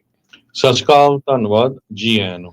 ਇਕਨੋਮੀ ਦੀਆਂ ਕੁਝ ਗੱਲਾਂ ਕਰਦੇ ਜਾਈਏ ਤਾਂ ਅੱਜ JP ਮੋਰਗਨ ਦੇ ਜਿਹੜੇ ਸਟ੍ਰੈਟੇਜਿਸਟ ਆ ਉਹ ਸਲਾਹ ਦੇ ਰਹੇ ਆ ਫੈਡਰਲ ਰਿਜ਼ਰਵ ਦੇ ਜਰੋਮ ਪਾਵਲ ਹੁਣਾਂ ਨੂੰ। ਕਹਿੰਦੇ ਵੀ ਤੁਸੀਂ ਇਨਫਲੇਸ਼ਨ ਨੂੰ ਘਟਾਉਣ ਦੇ ਲਈ ਇੰਟਰਸਟ ਰੇਟ ਜਿਹੜੇ ਵਧਾ ਕੇ ਰੱਖੇ ਆ। ਇਨਫੈਕਟ ਇਨਫਲੇਸ਼ਨ ਵਧਾਉਣ ਦੇ ਵਿੱਚ ਹੁਣ ਇੰਟਰਸਟ ਰੇਟ ਜਿਹੜੇ ਵਧੇ ਹੋਏ ਆ ਉਹਦੇ ਕਰਕੇ ਕੰਮ ਵਧਿਆ ਪਿਆ ਆ। ਕਹਿੰਦੇ ਵੀ ਯੂ ਹੈਵ ਇਟ ਬੈਕਵਰਡਸ, ਵੀ ਤੁਸੀਂ ਪੁੱਠਾ ਜਿਹੜਾ ਉਹ ਚੱਲ ਰਹੇ ਆ। ਸੋ ਕਹਿੰਦੇ ਜਲਦੀ ਤੋਂ ਜਲਦੀ ਇੰਟਰਸਟ ਰੇਟਸ ਦੇ ਵਿੱਚ ਤੁਸੀਂ ਕੱਟ ਕਰੋ, ਇਹਦੇ ਨਾਲ ਇਨਫਲੇਸ਼ਨ ਦੇ ਵਿੱਚ ਜਿਹੜੀ ਆ ਉਹ ਕਟੌਤੀ ਹੋਊਗੀ। ਇਹ JP ਮੋਰਗਨ ਦੇ ਜਿਹੜੇ ਸਟ੍ਰੈਟੇਜਿਸਟ ਆ ਉਹਨਾਂ ਨੇ ਆਪਣਾ ਇਹ ਜਿਹੜਾ ਬਿਆਨ ਦਿੱਤਾ ਆ। ਫੈਡ ਰਿਜ਼ਰਵ ਅਜੇ ਵੀ ਉਹਨਾਂ ਦੇ ਮਨ 'ਚ ਇਹੀ ਇੱਛਾ ਆ ਵੀ ਇਨਫਲੇਸ਼ਨ ਨੂੰ ਅਸੀਂ 2% ਦੇ ਉੱਤੇ ਲਿਆਉਣਾ ਆ। ਜਿੱਦਾਂ ਹੀ 2% ਦੇ ਉੱਤੇ ਆਉਂਦੀ ਆ ਤੇ ਫਿਰ ਇੰਟਰਸਟ ਰੇਟਸ ਦੇ ਵਿੱਚ ਕੱਟ ਕੀਤਾ ਜਾਊਗਾ। ਇਸ ਸਾਲ ਦੇ ਵਿੱਚ ਜਰੋਮ ਪਾਵਲ ਹੁਣਾਂ ਨੇ ਇਹ ਇਸ਼ਾਰੇ ਕੀਤੇ ਆ 2 ਤੋਂ 3 ਜਿਹੜੇ ਇੰਟਰਸਟ ਰੇਟਸ ਦੇ ਵਿੱਚ ਕਟੌਤੀ ਆ ਉਹ ਕੀਤੀ ਜਾ ਸਕਦੀ ਹੈਗੀ ਆ। ਸੋ ਮੈਨਲੀ ਜਿਹੜੇ JP ਮੋਰਗਨ ਦੇ ਸਟ੍ਰੈਟੇਜਿਸਟ ਆ ਜੈਕ ਮੈਨਲੀ, ਉਹ ਇਹ ਕਹਿ ਰਹੇ ਆ ਵੀ ਜਿਹੜੇ ਸ਼ੈਲਟਰ ਦਾ ਕਾਸਟ ਲਗਾਤਾਰ ਵੱਧ ਰਿਹਾ ਆ, ਇਹ ਇੱਕ ਕਹਿੰਦੇ ਵੀ ਵੱਡਾ ਡਰਾਈਵਰ ਆ ਇਨਫਲੇਸ਼ਨ ਨੂੰ ਜਿਹੜਾ ਉਹ ਲੈ ਕੇ। ਤੇ ਕਹਿੰਦੇ ਵੀ ਜੇ ਫੈਡ ਹੁਣ ਰਿਵਰਸ ਕਰੇ, ਇਸ ਨੂੰ ਲੋਅਰ ਕਰੇ ਤਾਂ ਇੰਟਰਸਟ ਰੇਟ ਘੱਟ ਕਰੇ ਤਾਂ ਫਿਰ ਆਪਾਂ ਇਨਫਲੇਸ਼ਨ ਨੂੰ ਜਿਹੜਾ ਹੁਣ ਹੇਠਾਂ ਘਟਾ ਸਕਦੇ ਹਾਂ। ਪਰ ਅਸਲ ਦੇ ਵਿੱਚ ਮੰਨਿਆ ਇਹ ਜਾਂਦਾ ਆ ਵੀ ਜਦੋਂ ਇੰਟਰਸਟ ਰੇਟਸ ਦੇ ਵਿੱਚ ਕਟੌਤੀ ਹੁੰਦੀ ਆ ਲੋਕ ਖਰੀਦਦਾਰੀ ਜ਼ਿਆਦਾ ਕਰਦੇ ਨੇ, ਤੇ ਜਦੋਂ ਖਰੀਦਦਾਰੀ ਵੱਧਦੀ ਆ ਯਾਨੀ ਕਿ ਡਿਮਾਂਡ ਵੱਧਦੀ ਆ, ਸਪਲਾਈ ਓਨੀ ਕੀ ਹੁੰਦੀ ਆ, ਤੇ ਫਿਰ ਚੀਜ਼ਾਂ ਜਿਹੜੀਆਂ ਉਹ ਮਹਿੰਗੀਆਂ ਹੋ ਜਾਂਦੀਆਂ ਆ। ਪਰ ਇਹ ਹੁਣ ਜੈਕ ਮੈਨਲੀ ਕਿਸ ਆਧਾਰ ਦੇ ਉੱਤੇ ਕਹਿ ਰਹੇ ਆ ਵੀ ਇੰਟਰਸਟ ਰੇਟ ਘੱਟ ਕਰਕੇ ਇਨਫਲੇਸ਼ਨ ਵੀ ਜਿਹੜੀ ਉਹ ਘਟੂਗੀ, ਇਹ ਦੇਖਣ ਵਾਲੀ ਜਿਹੜੀ ਉਹ ਗੱਲ ਹੈਗੀ ਆ। ਇਹਦੇ ਵਿੱਚ ਹੀ ਹਰਜੋਤ ਸਿੰਘ ਜੀ ਦੇਖਿਆ ਗਿਆ ਆ ਵੀ ਹੁਣ ਮਾਰਗੇजेस ਦੇ ਜਿਹੜੇ ਰੇਟਸ ਆ ਉਹ 7% ਦੇ ਇਰਦ ਗਿਰਦ ਹੀ ਜਿਹੜੇ ਉਹ ਚੱਲ ਰਹੇ ਆ। ਪਿਛਲੇ ਹੁਣ ਕਈ ਮਹੀਨਿਆਂ ਤੋਂ 30 ਈਅਰ ਫਿਕਸਡ ਜਿਹੜੇ ਕਨਫਾਰਮਿੰਗ ਲੋਨਸ ਆ। ਹੁਣ ਇੱਕ ਚੀਜ਼ CNBC ਰਿਪੋਰਟ ਕਰ ਰਿਹਾ ਵੀ ਜਿਹੜੇ ਮਾਰਗੇਜ ਫਾਈਨੈਂਸ ਰੀਫਾਈਨੈਂਸ ਦੀ ਜਿਹੜੀ ਡਿਮਾਂਡ ਆ ਉਸ ਦੇ ਵਿੱਚ ਵਾਧਾ ਹੋਇਆ ਆ 7% ਤੋਂ ਵੱਧ। ਇਹ ਜਿਹੜੇ ਉਹ ਅੱਗੇ ਨੂੰ ਆਏ ਆ। ਉਂਝ ਦੇਖਿਆ ਜਾਵੇ 7% ਕੋਈ ਏਡਾ ਵੱਡਾ ਨੰਬਰ ਨਹੀਂ ਆ, ਪਰ ਕਹਿੰਦੇ ਵੀ ਪਿਛਲੇ ਦਿਨਾਂ ਦੇ ਵਿੱਚ, ਪਿਛਲੇ ਮਹੀਨਿਆਂ ਦੇ ਵਿੱਚ ਰੀਫਾਈਨੈਂਸ ਦੀਆਂ ਜਿਹੜੀਆਂ ਐਪਲੀਕੇਸ਼ਨਸ ਆ ਉਸ ਦੇ ਵਿੱਚ 10% ਇਜ਼ਾਫਾ ਹੋਇਆ ਆ ਪਿਛਲੇ ਸਾਲ ਦੇ ਨਾਲੋਂ। ਇਸੇ ਹਫਤੇ ਦੇ ਵਿੱਚ ਜੇ ਦੇਖਿਆ ਜਾਵੇ ਤਾਂ ਇਹ 4% ਵਾਧਾ। ਉਧਰ ਘਰ ਖਰੀਦਣ ਦੀ ਜਿਹੜੀ ਮਾਰਗੇਜ ਦੀ ਐਪਲੀਕੇਸ਼ਨ ਆ ਉਹ ਹੋਰ ਵੀ ਜ਼ਿਆਦਾ ਘਟਦੀ ਜਾ ਰਹੀ ਆ। ਉਹ 5% ਹੋਰ ਡਾਊਨ ਹੋ ਗਈ ਆ। ਪਿਛਲੇ ਸਾਲ ਦੇ ਮੁਕਾਬਲੇ ਦੇਖਿਆ ਜਾਵੇ ਤਾਂ ਉਹ 23% ਘੱਟ ਆ। ਯਾਨੀ ਕਿ ਲੋਕ ਘਰ ਬਾਏ ਕਰਨ ਤੋਂ ਇਸ ਟਾਈਮ ਪੂਰੀ ਤਰ੍ਹਾਂ ਗੁਰੇਜ਼ ਕਰ ਰਹੇ ਨੇ। ਜਿਹੜਾ ਅੱਜ ਡਾਟਾ ਆਇਆ ਹੈਗਾ ਇਨਫਲੇਸ਼ਨ ਨੂੰ ਲੈ ਕੇ, ਉਹਦੇ ਨਾਲ ਇੰਡੈਕਸਸ ਡਾਊਨ ਗਏ ਆ। ਜਿਹੜੀ ਮਾਰਚ ਦੀ ਇਨਫਲੇਸ਼ਨ ਆ ਉਹ ਬਹੁਤ ਜ਼ਿਆਦਾ ਆਈ ਹੈਗੀ ਆ ਜਿੰਨੀ ਸੋਚਦੇ ਸੀ ਉਹ ਤੋਂ ਵੱਧ। ਜੋ ਕਹਿੰਦੇ ਵੀ ਹੌਟ ਇਨਫਲੇਸ਼ਨ ਰਿਪੋਰਟ ਆਈ ਆ, ਇਹ ਇੱਕ ਤਰ੍ਹਾਂ ਪ੍ਰੈਜ਼ੀਡੈਂਟ ਜੋ ਬਾਈਡਨ ਉਹਨਾਂ ਨੂੰ ਬਲੋ ਹੈਗਾ ਆ, ਉਹਨਾਂ ਦੇ ਉੱਤੇ ਬਹੁਤ ਅਸਰ ਪਊਗਾ। ਬਹੁਤ ਸਾਰੇ ਲੋਕ ਇਹ ਫੀਲ ਕਰਦੇ ਆ ਵੀ ਜਿਹੜੀਆਂ ਕੀਮਤਾਂ ਚੀਜ਼ਾਂ ਦੀਆਂ ਹੈਗੀਆਂ ਆ ਉਹਦੇ ਵਿੱਚ ਕਾਰਪੋਰੇਟ ਗਰੀਡ ਆ, ਵੀ ਕੰਪਨੀਆਂ ਦਾ ਲਾਲਚ ਹੈਗਾ ਆ more than government spending. Biden ਹੋਣਾ ਨੇ ਇੱਕ ਮੈਸੇਜ ਵੀ ਦਿੱਤਾ ਸੀ ਕੰਪਨੀਆਂ ਨੂੰ ਵੀ ਭਾਈ ਸਟੇਟ ਆਫ ਦਾ ਯੂਨੀਅਨ ਦੇ ਵਿੱਚ ਜਿਹੜੀਆਂ ਕੀਮਤਾਂ ਆ ਉਹਨਾਂ ਨੂੰ ਇੰਨਾ ਜ਼ਿਆਦਾ ਹਾਈ ਨਾ ਲੈ ਕੇ ਜਾਓ। ਹਜੇ ਵੀ ਹਾਊਸਿੰਗ, ਗਰੋਸਰੀਜ਼ ਜਿਨ੍ਹਾਂ ਦੇ ਵਿੱਚ ਮਿਲਕ, ਐਗਜ਼ ਆਉਂਦੇ ਹੈਗੇ ਆ, ਉਹਨਾਂ ਦੀਆਂ ਪ੍ਰਾਈਸਾਂ ਬਹੁਤ ਹਾਈ ਆ, ਈਵਨ ਦੋ ਪਿਛਲੇ ਸਾਲ ਨਾਲੋਂ ਥੋੜ੍ਹੀ ਜਿਹੀਆਂ ਘੱਟ ਹੈਗੀਆਂ ਆ। ਪਰ ਅਲਟੀਮੇਟਲੀ ਇਹ ਕਹਿੰਦੇ ਪਈ ਜੋ ਅੱਜ ਰਿਪੋਰਟ ਆਈ ਆ ਉਹ ਪ੍ਰੈਜ਼ੀਡੈਂਟ ਬਾਈਡਨ ਹੁਣਾਂ ਦੇ ਐਡਮਿਨਿਸਟ੍ਰੇਸ਼ਨ ਦੇ ਲਈ ਬਾਲੀ ਗੁੱਡ ਨਹੀਂ ਹੈਗੀ। ਤੇ ਜਾਂਦੇ ਜਾਂਦੇ ਇੱਕ ਆਪਾਂ ਬ੍ਰੇਕਿੰਗ ਨਿਊਜ਼ ਜਿਹੜੀ ਆ ਉਹ ਸਾਂਝੀ ਕਰਦੇ ਜਾਈਏ। ਪ੍ਰੈਜ਼ੀਡੈਂਟ ਬਾਈਡਨ ਹੁਣੀ ਅੱਜ ਅਨਾਉਂਸ ਕੀਤਾ ਆ ਵੀ ਉਹ ਆਸਟ੍ਰੇਲੀਆ ਦੀ ਰਿਕੁਐਸਟ ਦੇ ਉੱਤੇ ਜੋ ਜੂਲੀਅਨ ਅਸਾਂਜੇ ਆ ਉਹਨਾਂ ਨੂੰ ਮਾਫ ਕਰ ਸਕਦੇ ਆ। ਉਹਨਾਂ ਦੇ ਅਗੇਂਸਟ ਜਿਹੜੇ ਪ੍ਰੋਸੀਕਿਊਸ਼ਨ ਦੇ ਚਾਰजेस ਆ ਉਸ ਨੂੰ ਡ੍ਰੌਪ ਕਰ ਸਕਦੇ ਹੈਗੇ ਆ। ਅਸਾਂਜੇ ਆਸਟ੍ਰੇਲੀਅਨ ਸਿਟੀਜ਼ਨ ਆ, ਸਰੋਤਿਆਂ ਨੂੰ ਯਾਦ ਹੋਊਗਾ ਉਹਦੇ ਉੱਤੇ 17 ਦੇ ਕਰੀਬ ਐਸਪੀਓਨਾਜ ਦੇ ਚਾਰजेस ਅਮਰੀਕਾ ਦੀ ਸਰਕਾਰ ਵੱਲੋਂ ਲਾਏ ਆ। ਵਿਕੀਲੀਕਸ ਦਾ ਫਾਊਂਡਰ ਉਸ ਨੇ 2010 ਦੇ ਵਿੱਚ ਬਹੁਤ ਸਾਰੇ ਜਿਹੜੇ ਡਾਕੂਮੈਂਟਸ ਰਿਲੀਜ਼ ਕੀਤੇ ਸੀ ਜਿਹਦੇ ਵਿੱਚ ਕਲਾਸੀਫਾਈਡ ਇਨਫੋਰਮੇਸ਼ਨ ਸੀ US ਦੀ, ਤੇ ਇਸ ਨੂੰ ਜਿਹੜਾ ਆ ਅਮਰੀਕਾ ਲਿਆ ਕੇ ਪ੍ਰੋਸੀਕਿਊਟ ਕਰਨ ਦੀ ਕੋਸ਼ਿਸ਼ ਕੀਤੀ ਗਈ ਸੀ। ਚੱਲ ਰਹੀ ਹੈਗੀ ਆ। ਇਕਵਾਡੋਰ ਦੇ ਵਿੱਚ ਉਸਨੇ ਉੱਥੇ ਦੀ ਜਿਹੜੀ ਇੰਗਲੈਂਡ ਦੇ ਵਿੱਚ ਇਕਵਾਡੋਰ ਦੀ ਐਮਬੈਸੀ ਆ ਉੱਥੇ ਪਨਾਹ ਲਈ ਹੋਈ ਸੀ। ਆਸਟ੍ਰੇਲੀਆ ਵਾਲਿਆਂ ਨੇ ਪਿਛਲੇ ਦਿਨਾਂ 'ਚ ਆਸਟ੍ਰੇਲੀਆ ਦੇ ਪ੍ਰਾਈਮ ਮਿਨਿਸਟਰ ਨੇ ਜੋ ਪ੍ਰੈਜ਼ੀਡੈਂਟ ਜੋ ਬਾਈਡਨ ਹੋਣੀ ਆ ਉਹਨਾਂ ਨੂੰ ਕਿਹਾ ਵੀ ਜਿਹੜਾ ਤੁਹਾਡਾ ਐਨਾਲਿਸਟ ਸੀਗਾ ਚੈਲਸੀਆ ਮੈਨਿੰਗ, ਉਹਨੂੰ ਤਾਂ ਤੁਸੀਂ 7 ਸਾਲਾਂ ਦੀ ਸਜ਼ਾ ਦਿੱਤੀ ਹੈਗੀ ਆ, ਪਰ ਇਹਦੇ ਉੱਤੇ ਜਿਹੜੇ ਚਾਰजेस ਆ ਤੁਸੀਂ ਬਹੁਤ ਲਾ ਰਹੇ ਆ। ਹਾਲਾਂਕਿ ਚੈਲਸੀਆ ਮੈਨਿੰਗ ਦੀ ਸਜ਼ਾ ਵੀ ਜਿਹੜੀ ਆ ਪ੍ਰੈਜ਼ੀਡੈਂਟ ਓਬਾਮਾ ਹੋਣਾ ਨੇ ਬਾਅਦ ਦੇ ਵਿੱਚ ਮਾਫ ਕਰ ਦਿੱਤੀ ਸੀਗੀ। ਫਸਟ ਅਮੈਂਡਮੈਂਟ ਦੇ ਜਿਹੜੇ ਐਡਵੋਕੇਟਸ ਆ ਉਹ ਕਹਿੰਦੇ ਭਈ ਜੇ ਗਵਰਨਮੈਂਟ ਪ੍ਰੋਸੀਕਿਊਟ ਕਰਦੀ ਆ ਜੂਲੀਅਨ ਅਸੈਂਜੇ ਨੂੰ, ਇਹ ਫ੍ਰੀ ਸਪੀਚ ਨੂੰ ਥ੍ਰੈਟ ਹੈਗੀ ਆ। UK ਨੇ ਪਿਛਲੇ ਮਹੀਨੇ ਜੂਲੀਅਨ ਅਸਾਂਜੇ ਦੀ ਜਿਹੜੀ ਐਕਸਟ੍ਰੈਡੀਸ਼ਨ ਆ ਉਸ ਨੂੰ ਡਿਲੇ ਕਰ ਦਿੱਤਾ ਸੀ ਤੇ ਉਹ USA ਤੋਂ ਗਰੰਟੀ ਮੰਗ ਰਹੇ ਸੀ ਵੀ ਜੇ ਅਸੀਂ ਤੁਹਾਨੂੰ ਉਹ ਦਿੱਤਾ ਤੇ ਮੇਕ ਸ਼ੋਰ ਕਰੋ ਵੀ ਉਹਨੂੰ ਤੁਸੀਂ ਡੈਥ ਪੈਨਲਟੀ ਦੇ ਉੱਤੇ ਨਾ ਪਾਓਗੇ। ਸੋ ਇਹ ਅੱਜ ਹੁਣ ਤੋਂ ਕੁਝ ਮਿੰਟ ਪਹਿਲਾਂ ਹੀ ਜਿਹੜੀ ਆ ਬਾਈਡਨ ਹੋਣਾ ਦੀ ਜਿਹੜੀ ਇਹ ਸਟੇਟਮੈਂਟ ਆਈ ਆ, ਵੀ ਆਰ ਕੰਸੀਡਰਿੰਗ ਇਟ, ਪਈ ਅਸੀਂ ਜਿਹੜਾ ਆ ਕਿਉਂਕਿ ਉਹ ਜਾਪਾਨ ਦੇ ਪ੍ਰਾਈਮ ਮਿਨਿਸਟਰ ਦੇ ਨਾਲ ਵਾਈਟ ਹਾਊਸ ਦੇ ਵਿੱਚ ਮਿਲ ਰਹੇ ਸੀ, ਉਸ ਤੋਂ ਬਾਅਦ ਉਹਨਾਂ ਨੇ ਸਟੇਟਮੈਂਟ ਜਾਰੀ ਕੀਤੀ ਆ ਵੀ ਹੋ ਸਕਦਾ ਜੂਲੀਅਨ ਅਸਾਂਜੇ ਦੇ ਜਿੰਨੇ ਵੀ ਜਿਹੜੇ ਕੇਸ ਹੈਗੇ ਆ ਉਹਨਾਂ ਦੀ ਪ੍ਰੋਸੀਕਿਊਸ਼ਨ ਦੇ ਸੰਬੰਧ ਦੇ ਵਿੱਚ ਉਹ ਡ੍ਰੌਪ ਕਰ ਦਿੱਤੇ ਜੀ। 17 ਐਸਪੀਓਨਾਜ ਦੇ ਜਿਹੜੇ ਚਾਰजेस ਜੂਲੀਅਨ ਅਸਾਂਜੇ ਦੇ ਉੱਤੇ ਲੱਗੇ ਹੋਏ ਆ। ਜਿਹੜੀ ਚੈਲਸੀ ਮੈਨਿੰਗ ਦੀ ਗੱਲ ਕਰ ਰਹੇ 35 ਸਾਲ ਦੀ ਉਹਦੀ ਸਜ਼ਾ ਸੀ। 7 ਸਾਲ ਪੂਰੀ ਕਰਨ ਤੋਂ ਬਾਅਦ ਚ ਓਬਾਮਾ ਹੋਣਾ ਨੇ ਉਸਨੂੰ 2017 ਦੇ ਵਿੱਚ ਮਾਫ ਕੀਤਾ ਸੀ। ਉਹ ਬੰਦਾ ਹੁੰਦਾ ਸੀ, ਬਾਅਦ ਚ ਉਹ ਬੁੜੀ ਬਣ ਗਿਆ ਸੀ। ਸੋ ਇਹ ਉਦੋਂ ਬ੍ਰੈਡਲੀ ਸ਼ਾਇਦ ਉਸਦਾ ਨਾਮ ਸੀਗਾ ਪਹਿਲਾਂ। ਤੇ ਇਹ ਹੁਣ ਉਹ ਆਸਟ੍ਰੇਲੀਆ ਲਈ ਇਹੀ ਕਹਿ ਰਹੇ ਵੀ ਇੱਕ ਪਾਸੇ ਤੁਸੀਂ ਮਾਫ ਕਰ ਰਹੇ, ਇੱਕ ਪਾਸੇ ਤੁਸੀਂ ਕੁਛ ਨਹੀਂ ਕਰ ਰਹੇ। ਸੋ ਜਦੋਂ ਪ੍ਰਾਈਮ ਮਿਨਿਸਟਰ ਫੂਮੀਓ ਆਏ ਹੋਏ ਆ ਉਸ ਟਾਈਮ ਦੇ ਉੱਤੇ ਆ, ਤੇ ਕੁਦਰਤੀ ਵਾਈਟ ਹਾਊਸ ਦੇ ਵਿੱਚ ਉਸ ਦੇ ਬਾਹਰ ਉਦੋਂ ਆਪਾਂ ਪੰਜਾਬੀ ਰੇਡੀਓ USA ਦੀ ਟੀਮ ਮੌਜੂਦ ਸੀ ਜਦੋਂ ਇਹ ਜਾ ਰਹੇ ਸੀਗੇ। ਉਹ ਵੀ ਆਪਾਂ ਜਿਹੜਾ ਤੁਹਾਨੂੰ ਦਿਖਾਇਆ ਸੀ ਵੀ ਕਿਸ ਤਰੀਕੇ ਦੇ ਨਾਲ ਉੱਥੇ ਇਹ ਸਾਰਾ ਕੁਛ ਜਿਹੜਾ ਉਹ ਚੱਲਦਾ ਆ। ਸੋ ਇਹ ਦੱਸਦੀ ਜਾਈ ਵੀ ਵਾਸ਼ਿੰਗਟਨ DC ਦਾ ਜਿਹੜੇ ਦੌਰੇ ਤੋਂ ਬਾਅਦ ਦੇ ਵਿੱਚ ਹੁਣ ਬਹੁਤ ਸਾਰੀਆਂ ਨਵੀਆਂ ਤੁਹਾਨੂੰ ਵੀਡੀਓਜ਼ ਬਹੁਤ ਰੌਚਕ ਤੱਥਾਂ ਦੇ ਨਾਲ ਉਹ ਤੁਹਾਡੇ ਕੋਲ ਜਲਦ ਹੀ Facebook YouTube ਦੇ ਉੱਤੇ ਆਪਾਂ ਤੁਹਾਡੇ ਲਈ ਪੇਸ਼ ਕਰਨੀਆਂ ਆ। ਸੋ YouTube ਤੇ Facebook ਨੂੰ ਤੁਸੀਂ ਫੋਲੋ ਕਰ ਲਓ, ਸਬਸਕ੍ਰਾਈਬ ਕਰ ਲਓ। ਬਹੁਤ ਸਾਰੀਆਂ ਜਿਹੜੀਆਂ ਜਾਣਕਾਰੀਆਂ ਉੱਥੇ ਤੁਹਾਨੂੰ ਜਿਹੜੀਆਂ ਉਹ ਮਿਲਣਗੀਆਂ, ਤੇ ਕਾਫੀ ਜਿਹੜਾ ਇੱਕ ਵਧੀਆ ਤੁਹਾਡੇ ਲਈ ਕੰਟੈਂਟ ਆ ਉੱਥੋਂ ਆਪਾਂ ਲੈ ਕੇ ਜਿਹੜੇ ਉਹ ਆਏ ਹੈਗੇ ਆ। ਤੇ ਜਾਂਦੇ ਜਾਂਦੇ ਇੱਕ ਵਾਰੀ ਫਿਰ ਆਪਾਂ ਪੰਜਾਬੀ ਰੇਡੀਓ USA ਦੇ ਜਿਹੜਾ ਰੈਫਲ ਚੱਲ ਰਿਹਾ ਹੈਗਾ ਉਹਦੇ ਸੰਬੰਧ ਦੇ ਵਿੱਚ ਜਿੰਨੇ ਵੀ ਸਾਡੇ ਸਰੋਤੇ 1170 AM ਜੋ ਕੈਲੀਫੋਰਨੀਆ ਦਾ ਬੇ ਏਰੀਆ ਦਾ ਸਭ ਤੋਂ ਵੱਡਾ ਰੇਡੀਓ ਸਟੇਸ਼ਨ ਆ 50,000 ਵਾਟ ਦਾ, ਜਿਸ ਨੂੰ ਤੁਸੀਂ ਦੇਖਿਆ ਹੀ ਆ ਵੀ ਸਾਨੂੰ ਸਰੋਤੇ ਕਾਲ ਕਰਦੇ ਰਹੇ ਵੀ ਪੋਰਟਲੈਂਡ ਤੱਕ ਅਸੀਂ ਸੁਣ ਰਹੇ ਹੈਗੇ ਆ। ਤੁਸੀਂ ਕਾਲ ਕਰਕੇ ਦੱਸਣਾ ਆ 408 272 5200 ਤੇ 408 2725200।